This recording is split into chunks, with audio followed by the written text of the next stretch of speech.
Instituto de Auditores Internos publicó una versión actualizada del modelo de las tres líneas, el famoso modelo de las tres líneas. Entonces yo quería hacer como un resumen, una actualización, versión corta. Vamos a hacer este resumen.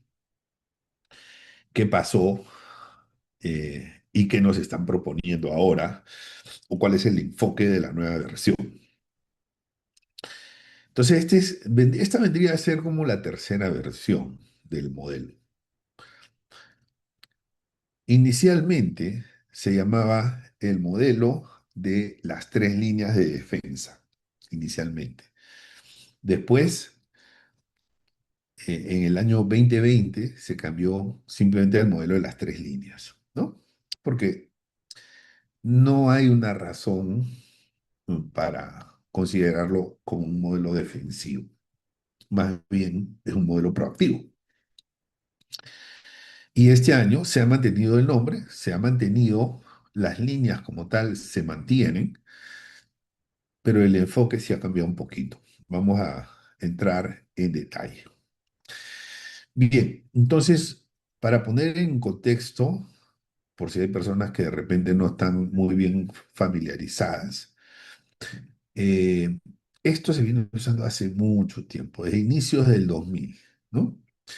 Entonces, y sin embargo, a pesar de que se viene usando hace mucho tiempo, en el año 2013 fue que se formalizó la primera versión, recién en el año 2013, ¿no? Y se sacó un documento, que es el que ustedes ven ahí, que dice Declaración de Posición.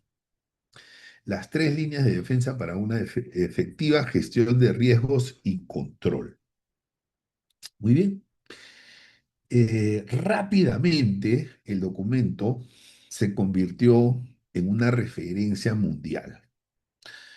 Claro, el Instituto de Auditores Internos es un organismo internacional de mucho prestigio, que tiene mucho alcance, que tiene una gran parte de miembros con influencias en las organizaciones. Entonces, y además el modelo como tal resultó muy bueno, ¿no? O sea, creo que ha sido uno de los grandes aportes para los que trabajamos en riesgos, cumplimiento, gobernanza. Bien, entonces esa formalización fue el año 2013. Esta es la versión del año 2013, ¿no? Aquí podrán ver algo incluso que hoy en día ya no se piensa, ¿no? ¿Cómo podría ser, por ejemplo, posible, eh, vamos a enfatizar algo, cómo podría ser posible que la tercera línea de defensa, auditoría interna, le reporte a la alta dirección? O sea, hoy en día uno dice, no, ¿cómo se te ocurre que el auditor interno le va a reportar al gerente general? No puede ser, pero aquí existía esa posibilidad, ¿no? Entonces, evidentemente, ese modelo del año 2013 pasó a revisión rápidamente. En el año 2019 comenzó la revisión, o sea, comenzó la prepublicación y en el año 2020 se actualizó. Entonces, pero fíjate, eso es solamente un ejemplo para observar cuáles eran los puntos o las oportunidades de mejora que tenía este modelo, ¿no? Muy bien. Entonces, claro, uno diría, no, el auditor no puede reportar al gerente general. El auditor interno, el auditor general de la organización, tiene que más bien auditar al gerente general. Bueno, entonces, este documento que se publicó en el año 2013 generó un efecto contagio en otros gremios, organizaciones, eh, y particularmente el sector bancario. Como ustedes saben, el sector bancario es un sector en donde el riesgo de la industria del sector es un poco más elevado que el promedio. Las entidades que trabajan o que dan su servicio en el sector bancario son entidades normalmente apalancadas, ¿no? Eso eleva su riesgo financiero, las hace mucho más sensibles y además tienen también un riesgo de impacto socioeconómico, ¿no? Digamos, a la sociedad, a la población. Bueno, entonces, ¿qué pasa? El Comité Basilea tomó conocimiento de este modelo de las tres líneas de defensa y dijo, no, yo no me puedo quedar atrás. Y entonces en el año 2015 sacaron su propio documento que le llamaron, que, que esto es muy simpático, le llamaron el modelo de las cuatro líneas para entidades financieras, ¿no? Entonces, la lectura entre líneas es que llamarle cuatro líneas al modelo, en lugar de tres líneas, es como algo más elaborado. Pareciera que se quiere dar ese mensaje, ¿no? Es como decir, mírenme a mí que yo estoy sacando un modelo de cuatro líneas, que en el fondo era lo mismo. El cambio de nombre era simplemente que la cuarta línea eran los que se denominan los proveedores externos, ¿ok? Que no reportan a el Consejo de Administración o Junta Directiva, es decir, el auditor externo, las calificadoras de riesgo, los reguladores, ¿no? O sea, son proveedores de servicios externos, son grupos de interés, stakeholders externos, pero que no hacen perdón, que no hacen una reportería. Bueno, entonces, en esencia es eso, ¿ok? Bueno, esto sale en el 2015. A partir de ahí empiezan unos celos y el Instituto de Auditores Internos empieza a llamarle a su modelo el modelo de las tres líneas del Instituto de Auditores Internos, ¿no?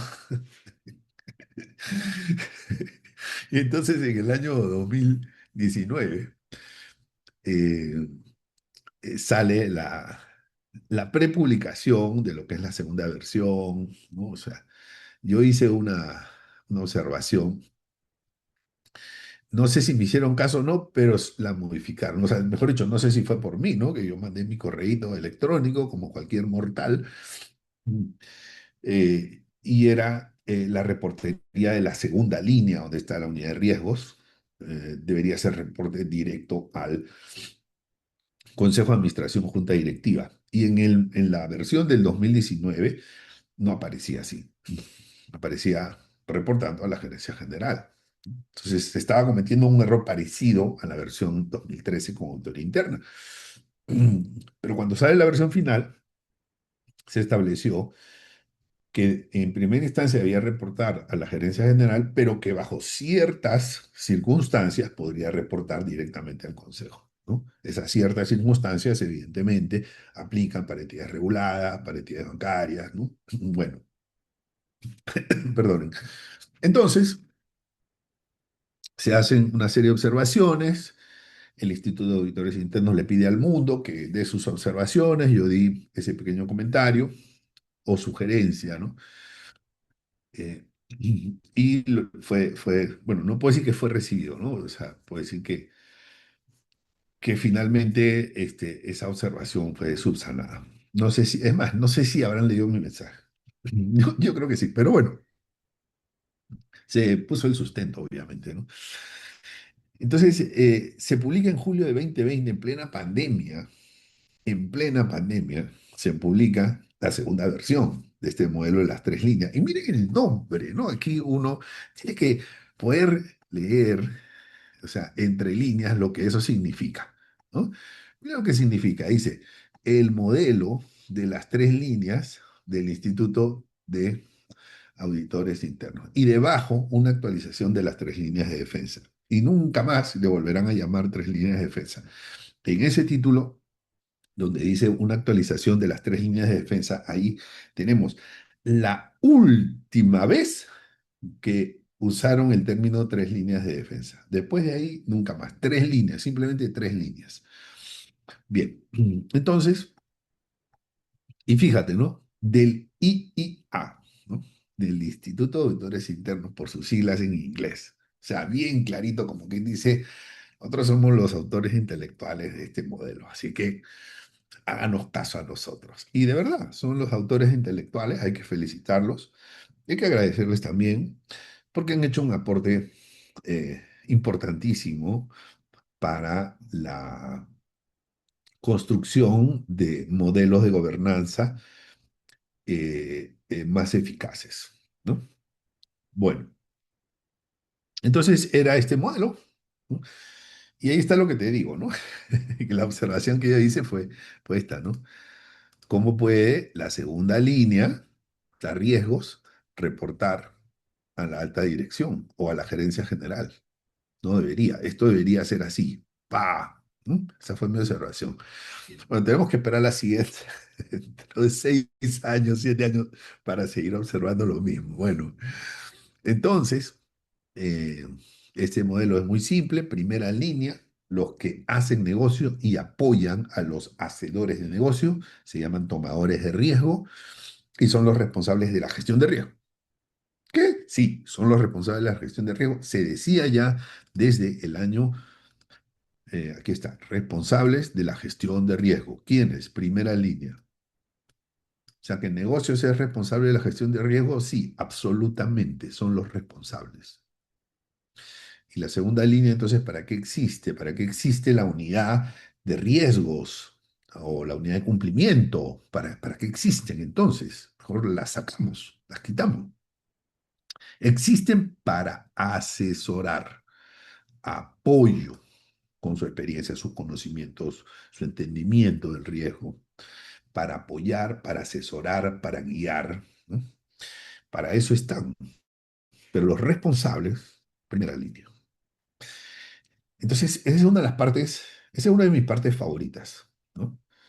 Esa es una de mis partes favoritas de las charlas que doy, porque mucha gente se sorprende. Y qué curioso, lo que pasa es que hay unidades que se llaman así, unidad de gestión de riesgos. Ah, entonces, ¿qué hacen ellos? Gestionar los riesgos. Ah, entonces, ¿quiénes son los responsables? Gestión de riesgos. Entonces, pasa algo que, gestión de riesgos. Todas las miradas hacia gestión de riesgos. Pero el responsable siempre es y será la unidad del negocio, es decir, el dueño del proceso. Entonces, que se le quiera mirar o que se quiera ver a la unidad de riesgos como la unidad responsable, hace que se baje la guardia, porque es la unidad de negocios o el dueño del proceso el que tiene que ver cómo gestiona esas amenazas a sus objetivos. Él es el que tiene que ver qué controles le pone, qué filtros le pone, qué aprobaciones le pone, qué supervisiones le pone, qué contrastes hace. Él es el que tiene que hacer, el que está en el proceso. Y además porque conoce muy bien del proceso. Bueno, auditoría interna, ya saben que es tercera línea, reporta directamente a lo que se llama el órgano de gobierno, comúnmente conocido como directorio, junta directiva, consejo de administración, el nombre que sea. Y fíjense que hay una cuarta línea por acá, ¿no? Que es esta. Esto es lo que vendría a ser la cuarta línea del Comité Basilea. Vamos a ponerle cuatro ahí, cuatro, que no se enteren lo del Instituto Auditorio. Bueno, entonces, esa cuarta línea se llaman proveedores de aseguramiento externo, ¿no? O sea, son los que aseguramiento en el sentido que contribuyen con el logro de los objetivos. Ahí está el regulador, por ejemplo, para entidades bancarias. Ahí está el auditor externo, calificadoras de riesgo cuando corresponde, ¿m? Por ejemplo, ¿vale? Muy bien. Algunas entidades, sobre todo bancos, tienen incluso más de un regulador, tienen dos, tres, cuatro reguladores, dependiendo, ¿no? Si tienen una subsidiaria, que es una aseguradora, si tienen bonos emitidos, ya son otros reguladores, ¿no? Bueno, entonces, ese es el modelo. Y ahora vamos a entrar ya a lo que es la versión. La versión eh, digamos, la última versión. Ahí está, a la derecha, ustedes pueden ver, ¿no? Está por el momento, lo he conseguido solamente en inglés, está muy, muy salido del horno, es reciente, tiene algunas semanas y no he conseguido la versión en inglés, pero no se preocupen que para eso está el Bancaforo, para hacerles, no solamente para darles la versión en castellano, sino para hacerles el resumen ejecutivo. ¿Ya? Bien, entonces cuando ustedes ven ahí En esta parte, señores, tienen que observar algo que dice, esta parte hay que observar esto, ¿no? Esa es la clave, es el subtítulo. Por primera vez se le pone un subtítulo y dice Assurance and Advice in Support of Effective Governance. O sea, es decir, traducido al castellano, eso es aseguramiento y asesoría en apoyo a una gobernanza eficaz. Más o menos es la traducción que por ahí me parece que puede encajar, ¿no? Gobernanza eficaz, gobernanza efectiva también podría ser. Bueno,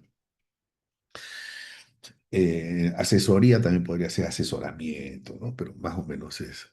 Bien, entonces, y este es el enfoque que se le da a este documento. Es decir, en este documento hay dos conceptos clave de énfasis que incluso se le ha dedicado un capítulo especial que es aseguramiento y asesoría, assurance and advice, ¿no? O sea, se le da un capítulo especial a eso, cosa que antes no existía. Entonces, ¿en qué consiste este enfoque, este nuevo enfoque? Vamos a ver.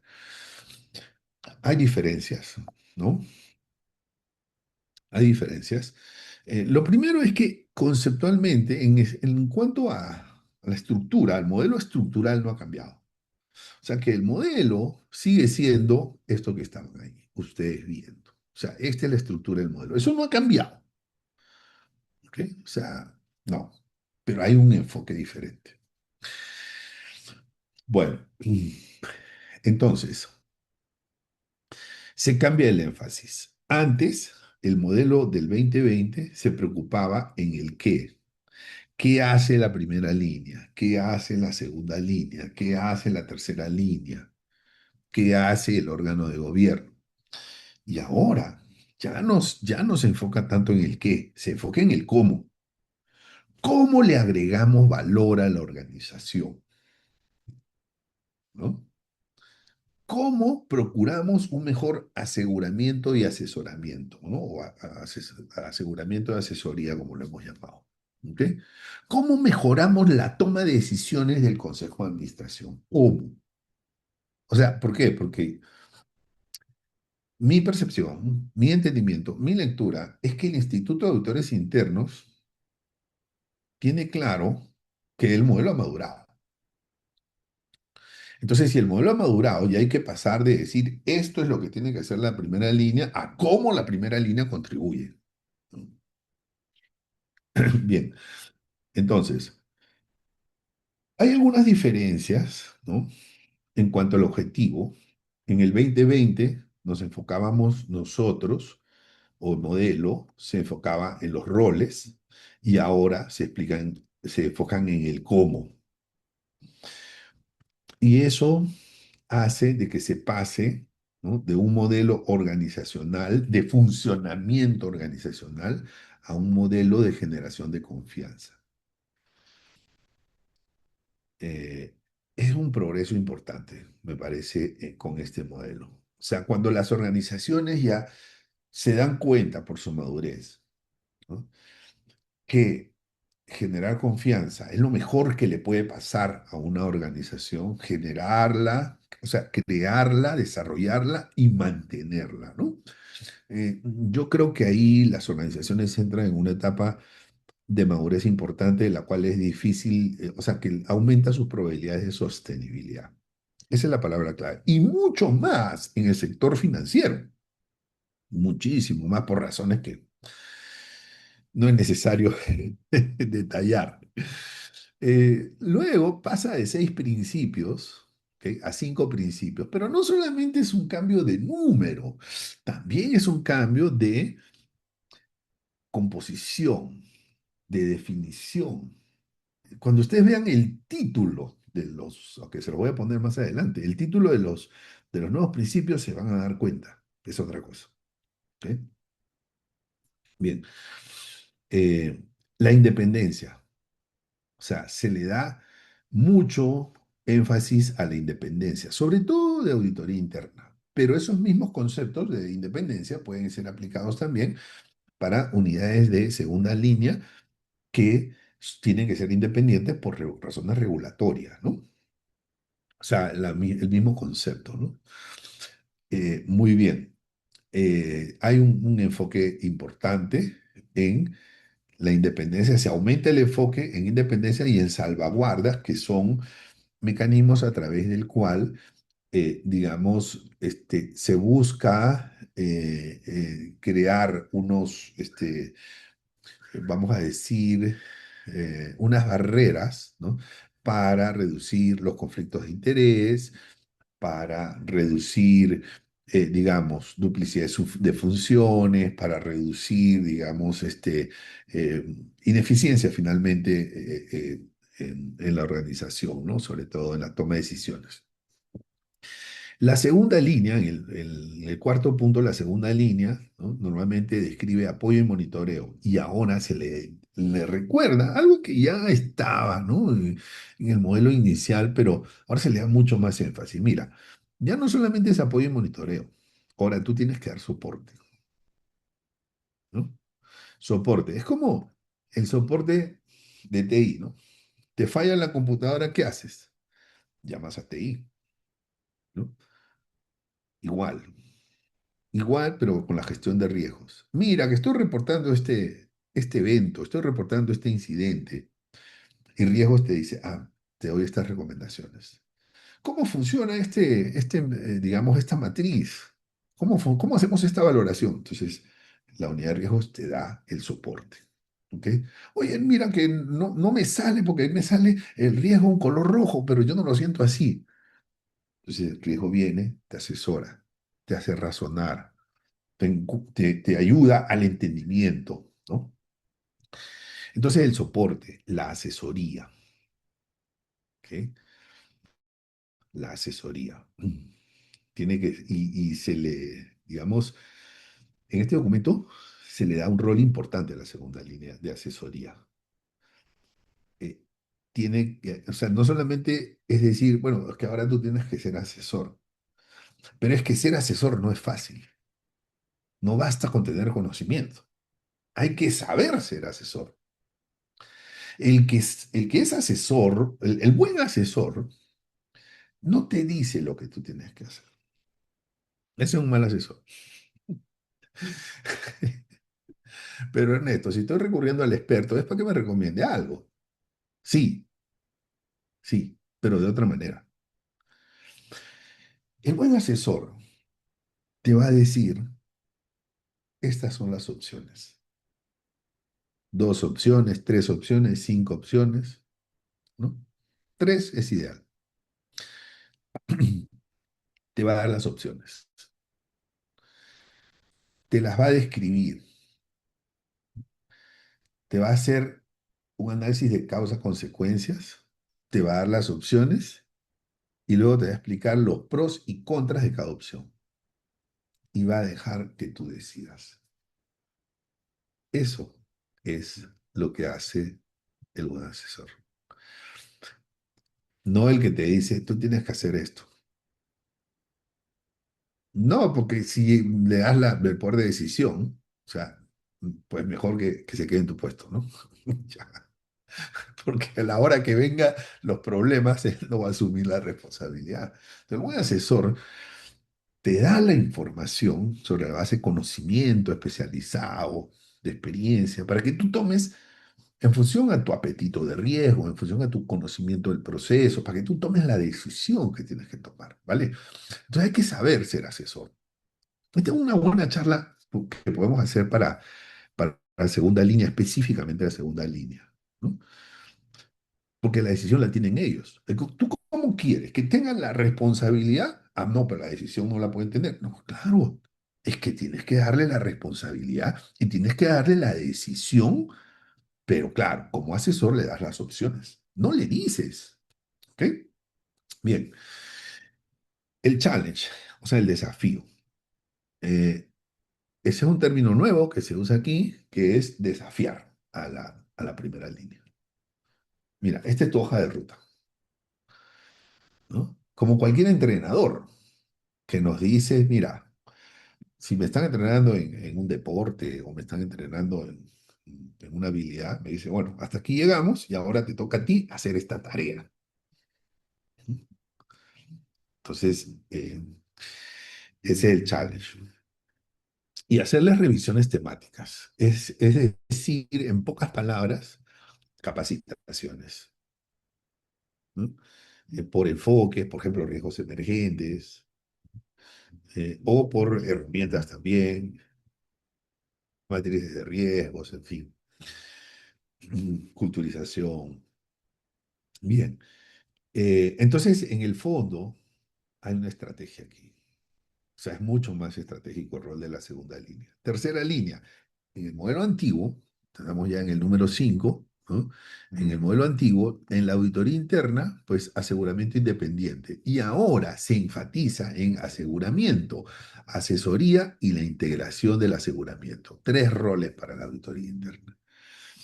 Cuando hablamos de asesoría, es precisamente sin decirle lo que debe de hacer. Porque ahí hay una confusión grande, es el gran dilema que tienen los auditores. Cuando yo doy un curso para auditores, lo primero que me preguntan es eso. O sea, tienen un dilema existencial, no digo todos, pero en gran medida tienen un dilema existencial. ¿Soy asesor o no soy asesor?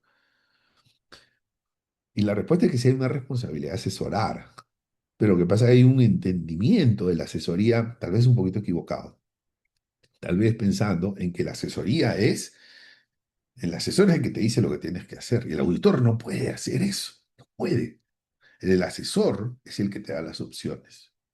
Es el auditor es el, y más, digamos, el asesor, ¿no? Eh, tiene que tener mucho cuidado si es auditor y tiene que sugerirle evaluaciones. Sugerimos que evalúen más de una alternativa en eso. O sea, tú no le puedes decir, mira, no me parece, no creo que esté correcto, salvo que vaya en contra del compliance, ¿no? Salvo. Pero el auditor no le puede decir, no puede emitir un juicio de valor sobre una decisión de gestión. Sin embargo, puede sugerirle, ¿no?, que amplíen las opciones, ¿no? O sea, recomendamos que se evalúen las opciones, pero no le estás diciendo como auditor qué tiene que hacer. ¿Me explico? Entonces ahí los auditores, pues ahí sí requieren una gran formación en ese enfoque. El Instituto de Auditores Internos ha trabajado mucho en eso, pero yo siento que todavía en general falta. Falta, digamos, formarlos sobre la base de práctica, ¿no? Sobre la base de costumbre. O sea, el auditor en general, no todos, pero están muy acostumbrados a los hallazgos. El trabajo es encontrar hallazgos y es mucho más que eso, ¿no? Es mucho más que eso. Bueno, entonces, eh, obviamente, aquí estamos hablando de el Instituto de Auditores, señores. Y el Instituto de Auditores tiene que darle énfasis al rol de la auditoría interna. Y lo hace, lo hace. Vamos al punto siguiente, coordinación. En el modelo antiguo se hablaba de la comunicación y colaboración. En el modelo actual se habla de la coordinación, de un concepto interesante que es el reliance, ¿no? Y de la integración. Ahora más adelante vamos a hablar de reliance, ¿no? Bueno, eh, la asesoría estaba muy poco desarrollada. En el modelo 2026 es un capítulo, cómo hacer la asesoría. Por eso estamos pensando hacer un curso de esto, o sea, ya mucho más elaborado, para que pueda ser, digamos, beneficioso para las tres líneas, incluso hasta para el Consejo de Administración, ¿no? Pero ya requiere más horas desarrollar los capítulos uno por uno, ¿no?, desgranarlos. Me parece que esto es una interesante innovación. En casos prácticos, no como tales, sino como enfoques, ¿qué pasa en estos casos? En este modelo 2026 aparece. ¿Qué pasa cuando es una organización pequeña? ¿Qué pasa cuando es una organización regulada? ¿Qué alternativas tengo de escenarios de implementación? Todos esos casitos es un capítulo. Y finalmente la integración, ¿no?, del aseguramiento casi no se tocaba en el modelo 2020. En el modelo 2026 se establece que es el rol central de la auditoría interna. O sea, este documento es fundamental para los auditores, sumamente importante. Y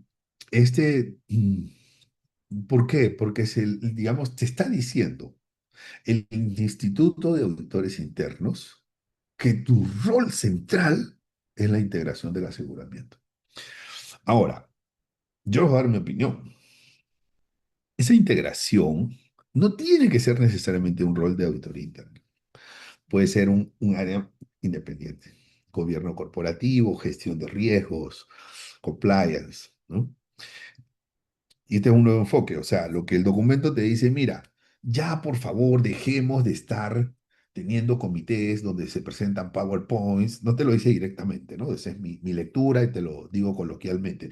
Ya dejemos de estar mandando PowerPoints a los comités, desarrollando el aseguramiento en forma independiente entre riesgos, cumplimiento, lavado de activos, en fin, ¿no? Porque no hablan entre ellos.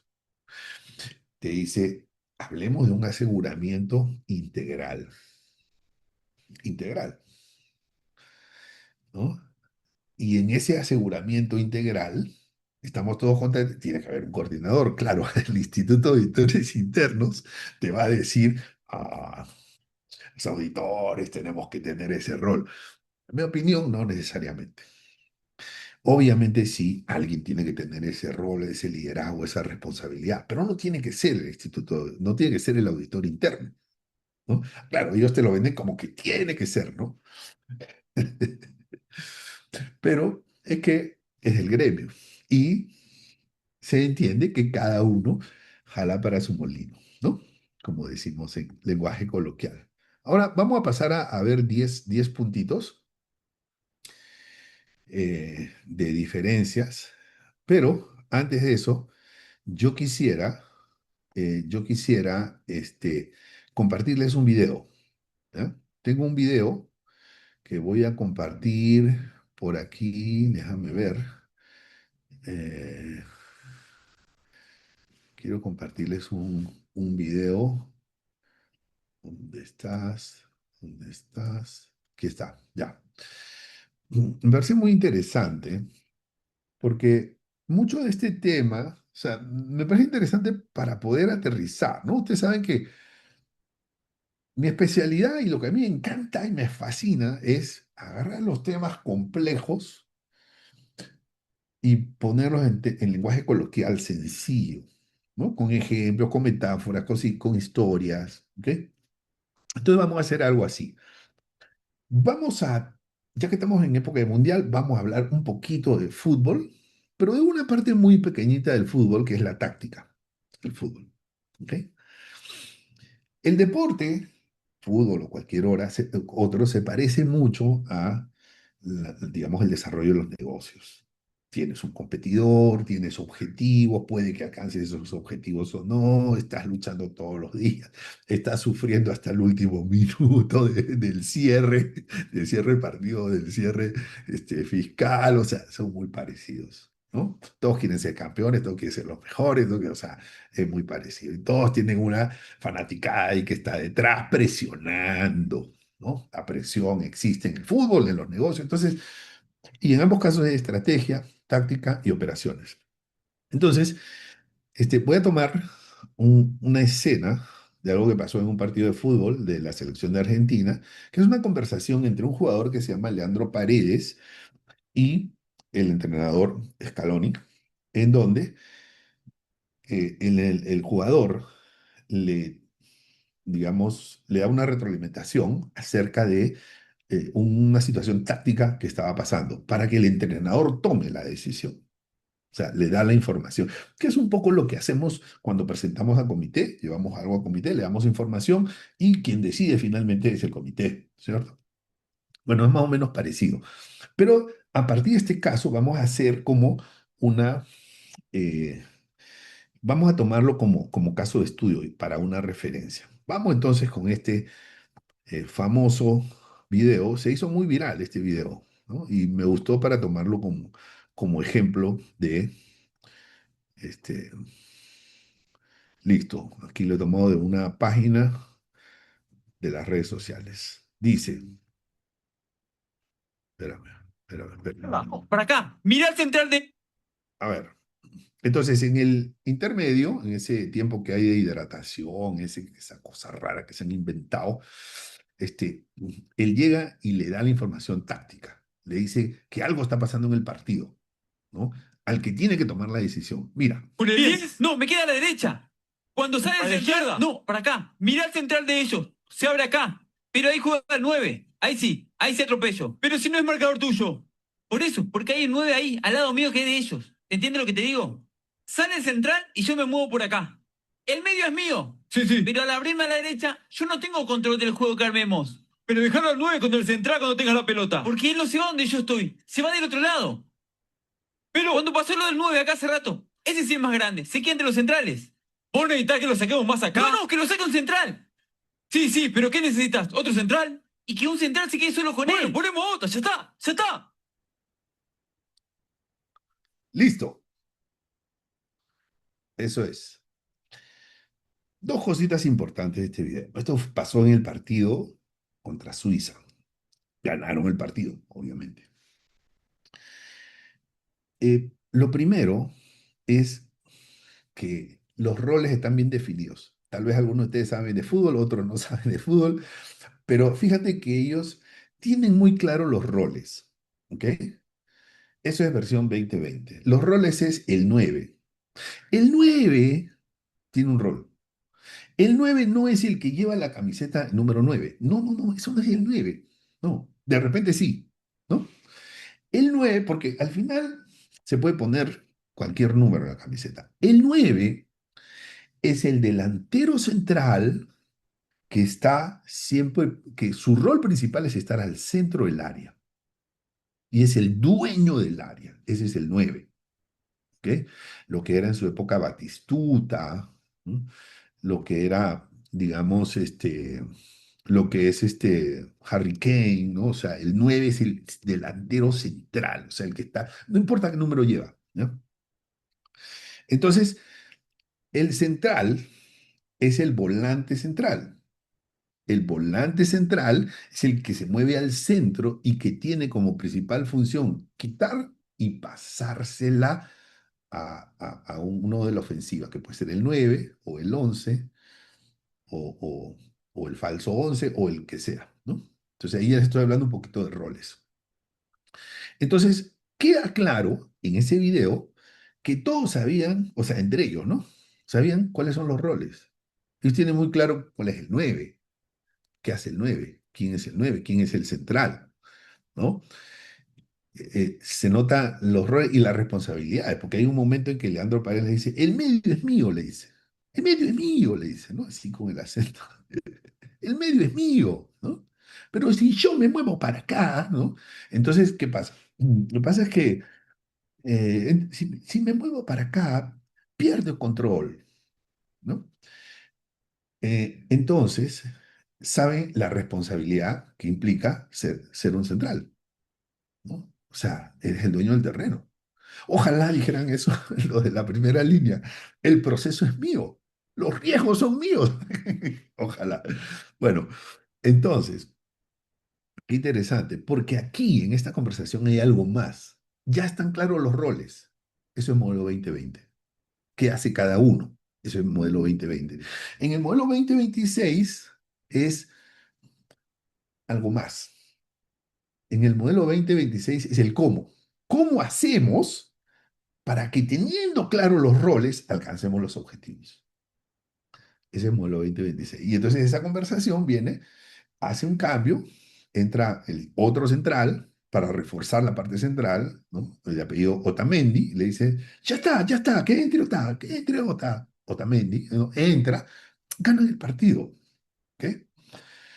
Entonces, pero ya eso es modelo 2026, es el cómo. ¿vale?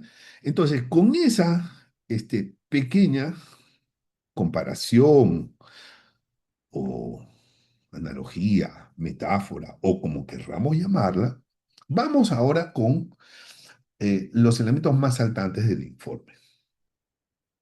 En el 2020, o sea, este es el cambio de filosofía, ¿no? En el 2020 era él quién hace qué hace la primera línea, qué hace la segunda línea, qué hace la tercera línea, qué hace el Consejo de Administración. Bueno, en el 2026 ya eso está claro. Está claro quién es el 9, quién es el central.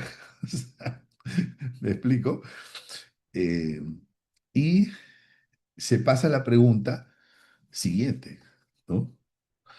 ¿Cómo obtiene el Consejo de Administración, ¿no? Información confiable para la toma de las mejores decisiones. ¿Cómo el entrenador obtiene información confiable para la toma de las decisiones? Porque quien tiene que decir es el entrenador en el partido de fútbol y en los negocios es el consejo, ¿no? Bien, así como en los negocios nada se hace sin nada importante, se hace sin el visto bueno del consejo. En el fútbol, un entrenador, un jugador que tiene ganas de jugar, o sea, no va a entrar por su cuenta, necesita el visto bueno del entrenador.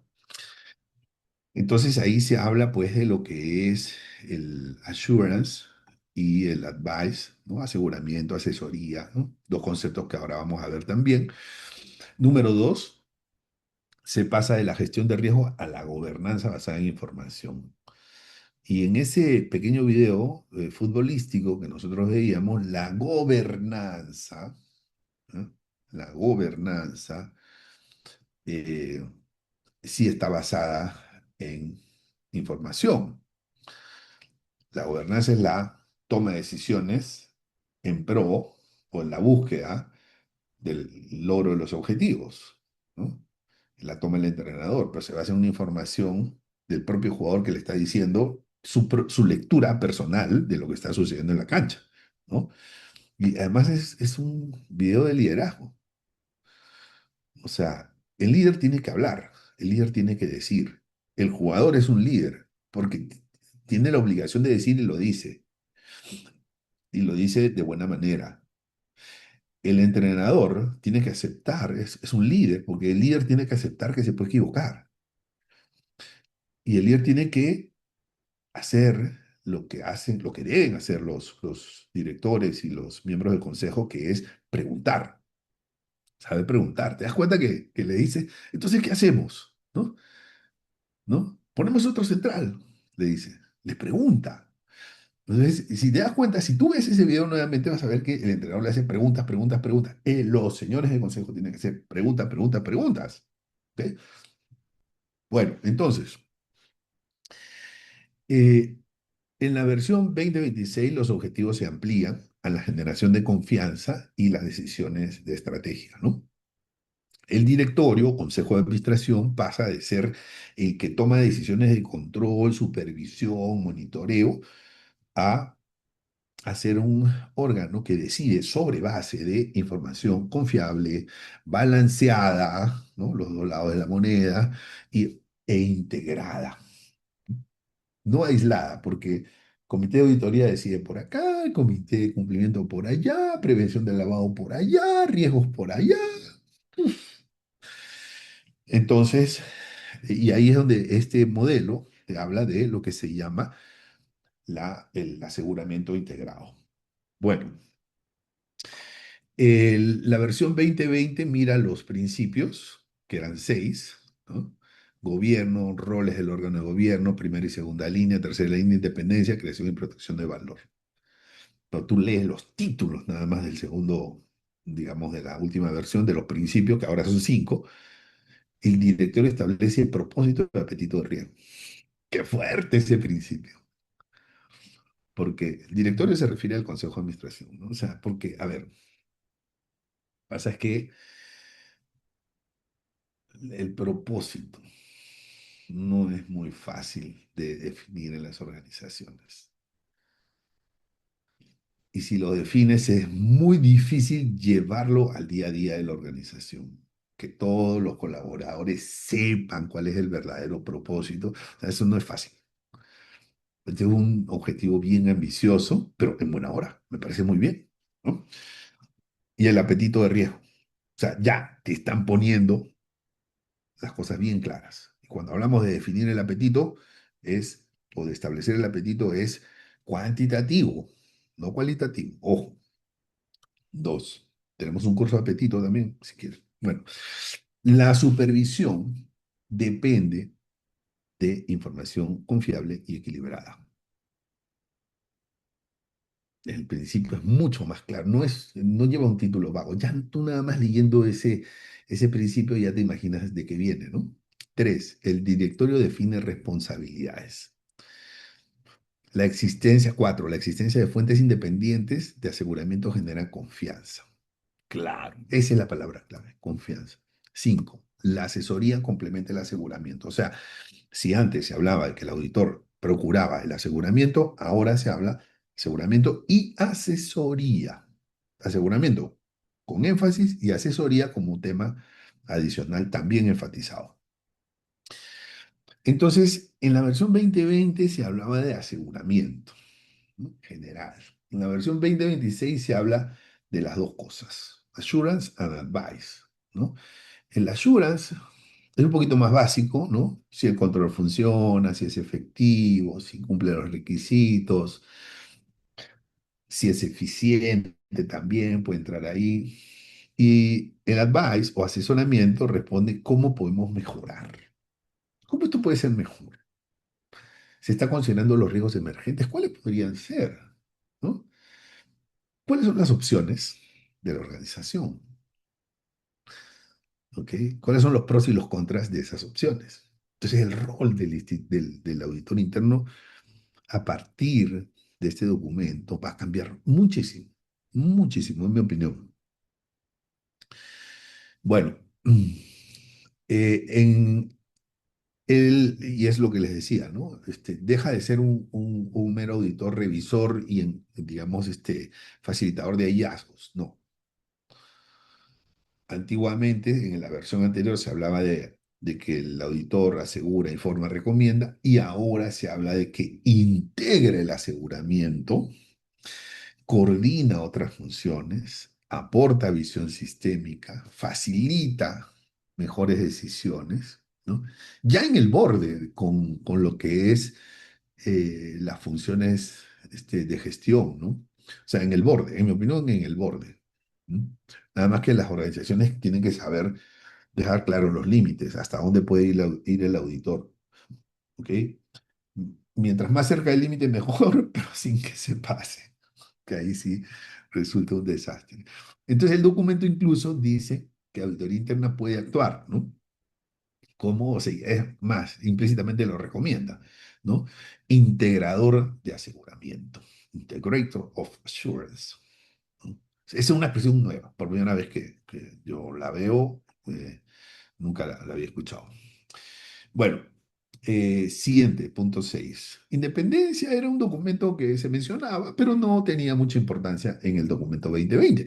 En el documento 2026 es un apartado específico, ¿no? Donde se establecen subcomponentes de la independencia, como líneas de reporte, autoridad, autonomía, acceso irrestricto, recursos suficientes, protección frente a represalias. O sea, se le da una buena base y un fortalecimiento a los roles independientes, que no solo aplica para la tercera línea, también para segunda línea.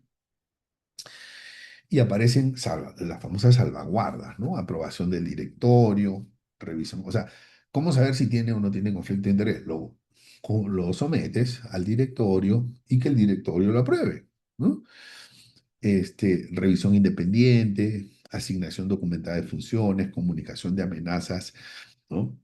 A la objetividad, amenazas que podrían tener la objetividad. Siguiente, este es un nuevo concepto, reliance.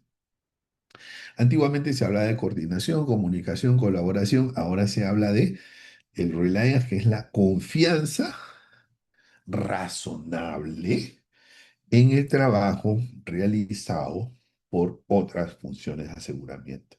¿No? Esto es muy importante porque es necesario desarrollar la confianza que tiene auditoría en riesgos, la confianza que tiene cumplimiento de riesgos, la confianza que tiene prevención de lavado en riesgos, en fin. Ese es el reliance, ¿no? Entonces, con esto se busca evitar duplicidad, eliminar auditorías repetidas, revisión, ¿no? Que viene prevención de lavado, te hace la revisión. Después viene riesgos, te hace la revisión. Después viene auditoría, la revisión, ¿no? Entonces, antiguamente era, oye, vamos a coordinar mejor. Ahora es, mira, tenemos que confiar, ¿ok? Este es tu trabajo, se comparte, ¿no? Y se evitan las duplicidades para cerrar brechas, para integrar resultados, ¿no? Y esto es especialmente importante para áreas de riesgos como riesgo operativo, compliance, seguridad de la información, continuidad del negocio, riesgos de modelos, riesgos tecnológicos. O sea, ahí es especialmente importante, ¿no? La mayoría de ellos riesgos operacionales. Bueno, la segunda línea tiene ahora más protagonismo, ¿no? Bueno, espero que les aumenten el salario. Entonces, entonces, se, antes se hablaba pues del apoyo, el monitoreo, ¿no? El desafío, el challenge, y ahora se habla de una asesoría, ¿no? Recordemos que hay un capítulo de cómo hacer asesoría, las revisiones temáticas, la identificación de riesgos emergentes, el análisis sistémico. O sea, ya no es solamente, bueno, déjame revisar qué estás haciendo, no. Ahora es cómo te ayudo, cómo te puedo ayudar a mejorar, cómo te puedo asesorar, cómo puedo hacer que te sea más fácil conseguir los objetivos, ¿no? 9. Se incorporan guías prácticas para casos específicos. En el 2020, el documento 2020 era conceptual. Este documento tiene una segunda parte corta, ¿no? Casi un capítulo. Es como un anexo realmente, que habla de temas específicos y cómo se puede implementar el modelo en estos casos específicos, ¿no? Organizaciones pequeñas, organizaciones sin funciones separadas, ¿no? Que eso hay, sobre todo cuando son pequeñitas, escenarios de implementación, tercerización, salvaguardas, cuando la auditoría interna hace actividades de segunda línea, cuando la auditoría interna supervisa, compliance, ¿no? Esas cositas, ¿no? O sea, casos especiales, ¿no? Tiene unos párrafos para esos casos especiales. Y finalmente, hay una mayor alineación con las nuevas normas globales de auditoría interna que salieron en el 2024, ¿ok? Entonces, claro, quien saca esa norma, el Instituto de Auditores Internos, por supuesto que tiene que estar alineado con el Instituto de Auditores Internos, por supuesto, ¿no? Entonces ahí se habla pues de algunos elementos que son enfatizados en esta versión: asesoría estratégica, independencia, objetividad, confianza, ¿no? Sobre todo confianza, valor, gobernanza, coordinación del aseguramiento. Recomendaciones finales, ¿no? Uno, visión integrada del aseguramiento, que cada uno va por su lado, sobre todo en la segunda línea. Bueno, no digo en todas, ¿ah? De repente en sus entidades no es así, pero muchas veces sucede que cada uno baila con su propio pañuelo. En la segunda, ¿no? Cada uno está bailando, pero es que como si estuvieran bailando diferente tipo de música, ¿no? Entonces, no se entienden entre sí, ¿no? Lo pones en grupo y como que no. La segunda línea debe fortalecer su papel como asesor, ¿no? Y de retador también, que son los que te retan a la primera línea. La tercera línea es la llamada a evolucionar hacia el integrador del aseguramiento, de este aseguramiento integral que estamos llamando. También la importancia de poner salvaguardas, o sea, que son mitigantes de riesgo, sobre todo para conflictos de interés, ¿no? O duplicidad de roles. Y la coordinación entre las tres líneas debe orientarse a reducir las duplicidades, ¿ok? Eh, a través de este concepto que denominamos reliance. Conclusión final. En el 2020 la pregunta era, ¿quién hace? ¿Quién hace qué? ¿Quién hace qué? En gobierno, riesgos, controles, compliance. En el modelo 2026 es cómo el consejo de administración puede recibir información confiable, integrada, oportuna para tomar mejores decisiones. Es el 2026. Es un cambio importantísimo, en mi opinión. Alguien dirá, no, pero si la estructura no varía nada, no hay muchos cambios. No, si hay un cambio importante en el enfoque, ¿no? La estructura no, pues. O sea, la estructura es la misma, ¿no? Siguen siendo tres líneas, ¿no? Y un órgano de gobierno, pero ahora el objetivo del modelo ya es otro, y eso es fundamental, ¿ok? Entonces, no solamente está enfocado en quién hace qué y las responsabilidades, sino que va mucho más allá, al cómo se pueden lograr objetivos más ambiciosos. Y la verdad es que muchas gracias.